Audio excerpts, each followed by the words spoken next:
สวัสดีครับอยู่กับผมในเพชรยนต์นะครับวันนี้อยู่กันที่เดิมนะบริษัทเพชรยนต์นะครับสาขาใหญ่นะครับตอนนี้ก็เป็นช่วงสิ้นเดือนแล้วนะครับสำหรับใครนะครับที่กำลังมองหารถไว้ใช้งานนะครับรถ SUV รถกระบะรถครอบครัวรถเก๋งอะไรก็ติดต่อเข้ามาสอบถามกันได้นะครับที่เบอร์0626407776นะครับวันนี้นะครับผมมีรถ1คันนะครับต้องบอกว่าเป็นตัวที่น่าใช้สายประหยัดแล้วกันนะคันนี้นะเรียกอย่างนี้ดีกว่าเพราะว่าเป็น Toyota Fortuner นะครับเครื่อง 2.7V นะครับโมเดลปี 2013 นะครับราคาเสนอขายเพียง 520,000 บาทเท่านั้นนะครับคันนี้นะไม่แก๊สนะผมบอกก่อนไม่แก๊สนะครับ 2.7 เบนซินนะครับเครื่องเดินนุ่มๆนะครับเกียร์นิ่มๆเลยผมบอกเลยคันนี้นะใครสนใจก็ติดต่อเข้ามาสอบถามได้เลยเนาะ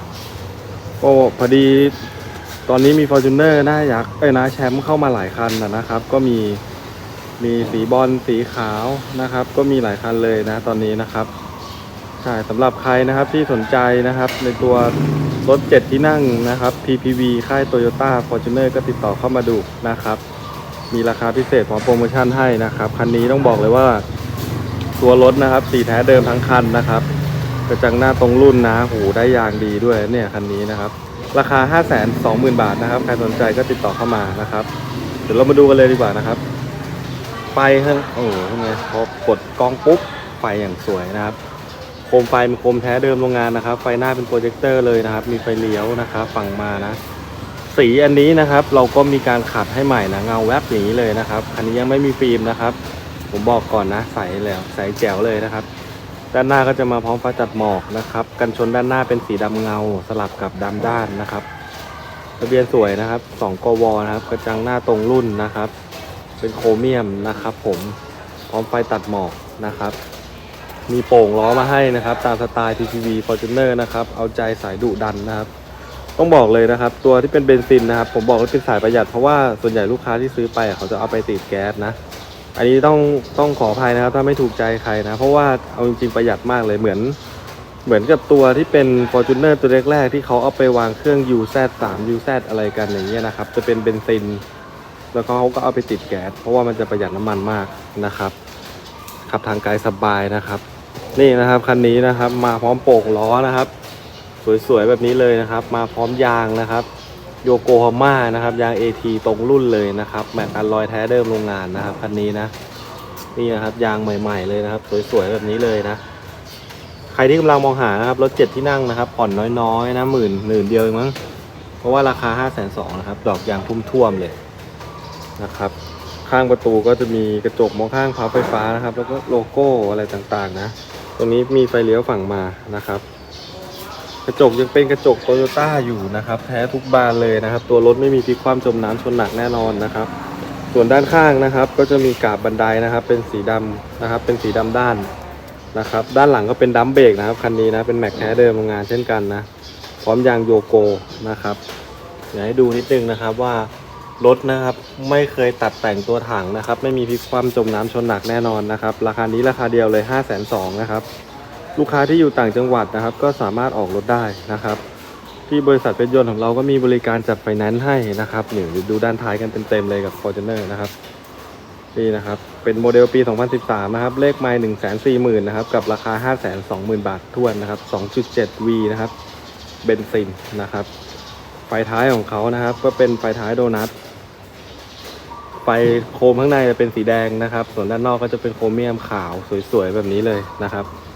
นี่นะครับดูนะครับร่องรอยนะครับก็คือไม่ใช่ร่องรอยแบบร่องรอยอะไรนะก็คือเงาแสงอะไรต่างๆนะครับก็จะเป็นเงาเดียวกันหมดเลยนะครับนั่นแสดงให้เห็นว่ารถของเรานะครับไม่มีการเพาะทำสีนะครับตัดแต่งตัวถังแต่อย่างใดนะรถไม่มีพลิกคว่ำจมน้ำชนหนักแน่นอนนะครับดูเงาแสงนะครับท่านใดที่กำลังสนใจเลยรถมือสองก็ลองติดต่อเข้ามาได้นะครับคันนี้คาดหลังมาพร้อมโลโก้ Fortuner นะครับเป็นตัวหนังสือแล้วก็มีกล้องมองหลังมาให้นะครับผมเปิดด้านท้ายดูสำหรับใครที่กำลังมองหารถมือสองนะครับก็ลองติดต่อเข้ามาสอบถามได้นะครับที่เบอร์0626407776นะครับผมในเพชรยนต์นะครับก็ที่บริษัทเรามีรถให้เลือกมากมายนะครับนี่ข้างหลังมีถาดยางมาให้นะครับด้านซ้ายตรงนั้นเป็นที่เก็บเครื่องมือแม่แรงนะครับนี่ครับมีถาดยางโลโก้ Fortuner มาให้ตัวเบาะเขาก็เป็นสีเบจนะครับมีห้องโดยสารของเขามีแอร์หลังนะครับ ถ้าเป็นตัวแรกแอร์จะเป็นอยู่ฝั่งซ้ายนะครับจะเป็นอยู่ฝั่งซ้ายขวานะครับแต่พอเป็นตัวหน้าแชมป์เนี่ยตัวแอร์จะแยก2ตู้จะอยู่ตรงเพดานนะครับตัวเบาะก็เป็นสีเบจใหม่ๆแบบนี้เลยนะครับใช้งานง่ายมากนะครับเราก็ดึงเชือกที่เขาวางไว้นะดึงปุ๊บแล้วเบาะก็พับขึ้นไปได้เลยนะครับเดี๋ยวดูน็อตฝั่งท้ายนะครับดูนะครับรถนะครับไม่มีพลิกคว่ำจมน้ำจมหนักแน่นอนนะครับหัวน็อตไม่มีขยับนะครับให้ดูแบบนี้เลยนะครับว่ารถของเรานะไม่มีย้อมแมวนะครับนี่นะครับต้องบอกเลยว่าคันนี้สวยมากนะครับกับราคา 520,000 บาทเป็นเบนซินนะครับขอใครที่แบบที่เข้าใจนะครับว่าใช้รถ PPV แบบนี้นะครับเป็นเครื่องเบนซินก็แบบเครื่องนุ่มๆเกียร์นุ่มๆนะครับขับง่ายนะครับไม่แตกต่างจากดีเซลเลยนะครับช่วงนี้น้ำมันก็เอาเรื่องอยู่นะก็ใครสนใจซื้อไว้แบบใช้งานจริงๆนะครับก็สามารถซื้อไปนำไปติดแก๊สเองก็ได้นะครับหรือว่าไม่ติดใช้เบนซินอย่างเดียวก็ได้นะครับถ้าใครหลงไหลในบอดี้ที่เป็นตัวหน้าแชมป์ก็ต้องคันนี้เลยกันไม่พลาดแน่นอนนะครับหูแผงประตูสวยมากนะครับเป็นสีเทาสลับสีเบจตรงนี้เป็นหนังนะครับหุ้มหนังนะครับแล้วก็เดินได้นี่เป็นสติชชิ่งคู่มาเลยนะครับสวยมากนะครับมือเปิดเป็นโครเมียมตรงนี้ก็เป็นกระจกไฟฟ้า4 บานออโต้บานคนขับเซ็นทรัลล็อกนะครับแล้วก็แน่นอนของเขาก็เป็นลายไม้อยู่แล้วเอกลักษณ์ประจำใจของ Fortuner นะครับเป็นลายไม้ตั้งแต่ปีไหนถึงปีปัจจุบันเลยนะครับนี่นะครับตัวเบาะไฟฟ้าคนขับนะครับเบาะอันนี้เราปรับสภาพให้ใหม่แล้วนะเป็นสีเบจนะครับผมก็ต้องแจ้งตรงๆนะเพราะเบาะถ้ารถตามปีเบาะก็อาจจะมียับบ้างนะครับตอนนี้เบาะเราปรับสภาพให้ใหม่นะครับเป็นสีเบจสะอาดแบบนี้เลยนะครับคอนโซลตรงกลางนะครับเป็นสีเทานะครับมาพร้อมเกียร์ออโต้นะครับเกียร์ออโต้ 2.7 นะครับนี่นะครับมีเกียร์โลนะครับเกียร์ D3 แล้วก็ D2 ให้นะครับส่วนพวงมาลัยนะครับก็เป็นพวงมาลัยมัลติฟังก์ชันเลยนะครับเป็นพวงมาลัยหนังแท้เดิมโรงงานนะครับก็ต้องบอกว่าผ่านการใช้งานน้อยนะครับดูร่องรอยนะครับให้ดูกันจัดๆเลยว่ารถผ่านการใช้งานน้อยรถส่วนใหญ่นะครับที่เข้ามาในบริษัทจะเป็นรถเช่าซะส่วนใหญ่นะครับหรือไม่ก็รถหน่วยงานราชการนะครับนี่นะครับพวกปุ่มมัลติฟังก์ชันมัลติมีเดียอะไรต่างๆใช้งานน้อยนะครับไม่มีถลอกเลยในแบ็คคู่หน้านะครับคันนี้ยังไม่มีระบบครูซคอนโทรลมาให้นะผมแจ้งก่อนนะเพราะเป็นตัวเบนซินนะครับตรงนี้ก็เป็นปรับพับกระจกมองข้างไฟฟ้านะครับแล้วก็ปรับแสงเรือนไม้นะครับตรงนี้ก็จะมีที่วางแก้วน้ำให้นะครับเรือนไม้แท้เดิมนะครับคอนโซลสวยนะครับวิทยุก็เป็นวิทยุแท้เดิมโรงงานเลยนะครับมาพร้อมระบบนำทาง Navigator นะครับเป็นหน้าจอแบบยังต้อง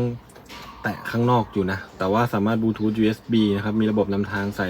CD DVD ได้นะครับตรงนี้ก็จะเป็นหน่วยแสดงเวลานะครับแล้วก็ค่าอุณหภูมิอะไรต่างๆนะครับแล้วก็แน่นอนของเขาก็คงสไตล์ไว้นะครับลายไม้ให้ดูผู้ใหญ่นะครับและดูสุขุมนุ่มลึกนะครับใครที่เป็นแบบคนเข้มๆนะก็เหมาะที่จะขับ Fortuner เนาะนะครับตัวแอร์ก็เป็นออโต้นะครับปุ่มนะครับตัวหนังสือไม่มีลอกไม่มีถลอกเลยนะครับไล่ฝ้านะครับไฟผ่าหมากอะไรเรามีหมดด้านล่างก็จะเป็นปุ่มเปิดแอร์หลังนะครับแล้วก็พอร์ต USB อยู่ด้านล่างซ้ายนะครับมีที่จุดบุหรี่ให้เรียบร้อยนะครับก็ต้องบอกเลยนะครับว่าเป็นรถที่สมราคานะครับ 520,000 บาทนะครับแต่ได้รถ PPV นะครับ7 ที่นั่งไปนะครับจริงๆถ้าเราเอาไปใช้ในครอบครัวก็ดีนะครับหรือว่าเราจะใช้แบบขนของเราทำงานที่แบบต้องมีเก็บสัมภาระเยอะนิดนึงก็พับเบาะแถวหลังขึ้นนะครับแล้วก็พับอันนี้ลงไปนะครับก็สามารถเพิ่มห้องเก็บของของเราได้นะครับและยังเป็นรถ PPV ใช้ในครอบครัวได้อีกด้วยนะครับวิ่งทางไกลสบายนะครับขับทางใกล้ก็สนุกนะครับผมว่าตอบโจทย์ใครหลายๆคนนะครับสำหรับ Toyota Fortuner นะครับที่เป็นเครื่องเบนซินหรือเครื่องดีเซลก็แล้วแต่นะครับก็ตามงบประมาณที่ลูกค้าสนใจนะครับที่คิดว่าตัวเองพอรับได้นะครับหรือรับไหวนะครับก็อย่างน้อยก็ขอให้เข้ามาดูนะครับหรือติดต่อผมได้เลยนะครับจากบริษัทเพชรยนต์ของเรานะครับขายความจริงใจนะครับขายรถสวยคุณภาพดีนะครับคัดเกรดนะครับก็ลองโทรเข้ามาสอบถามกันได้นะครับหรือจะมาดูรถคันจริงได้ที่เสรีไทย18 แยก 1นะครับช่วงนี้ก็รักษาสุขภาพกันด้วยนะครับผมยังไงก็ต้องฝากกดไลค์กดแชร์นะครับกดติดตามเป็นกำลังใจให้ด้วยครับสวัสดีครับ